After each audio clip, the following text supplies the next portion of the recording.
In this presentation, we will be discussing the movie Sybil.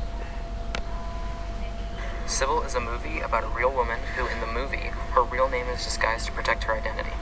In the beginning of the movie, Sybil hears a creaking swing set, and this noise triggers a moment in her past that frightens her. She wakes up in her apartment with a wound on her hand, a broken window, and no knowledge of what happened. Sybil goes to a doctor's office to get her hand healed, and one of her alternate personalities requests a psychological exam. A few odd occurrences, like Sybil coming out of a trance, speaking in a toddler's voice, and not realizing where she is or how much time has passed, makes Dr. Wilbur, the psychiatrist, believe that Sybil has dissociative identity disorder.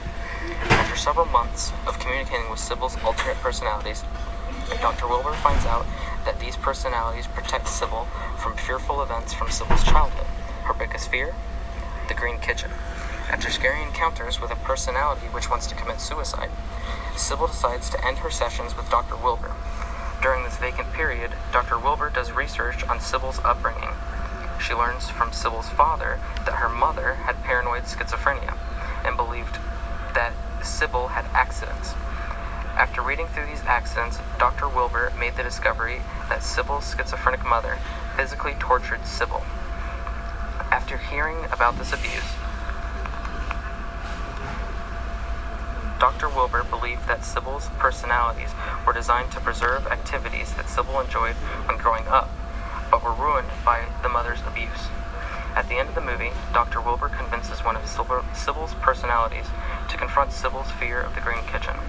When reciting the incidents that occurred, we find out that Sybil's mother would cut the insides of her genitals and give Sybil an enema. From there, she would force Sybil to hold the water in while she played the piano. After Sybil became angry towards the mother instead of being afraid, Sybil finally was able to confront her 11 personalities and feel at peace. Sybil has dissociative identity disorder. This disorder can be caused by repeated abuse where there is a split between memory and conscious awareness that allows one to create another personality. Behavior, handwriting, and mannerisms can all be affected when switching between each personality, as she did. Sybil's mother had paranoid schizophrenia, which is another disorder that causes one to hallucinate and create imaginary friends and voices.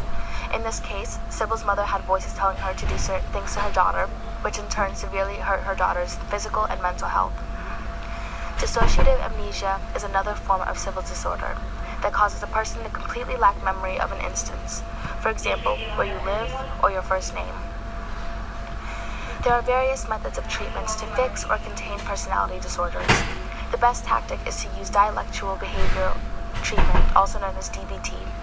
In this method, a psychiatrist confronts their patient's traumatic experiences and develops problem-solving strategies to allow their patient to cope with what they went through as well as develop their social skills to take control of their disorder, overall improving their quality of life in the end. Dr. Wilbur uses this method in the movie that made Sybil go into a fit to describe the Green Kitchen and the actions of the mother. I believe that Sybil accurately portrayed the symptoms of DID and accurately portrayed the method of DBT from Dr. Wilbur. I don't think that the movie made an attempt to bring humor into the movie. I think it was shown in a serious manner to educate the public. I would recommend this movie to people who want to understand this disorder more.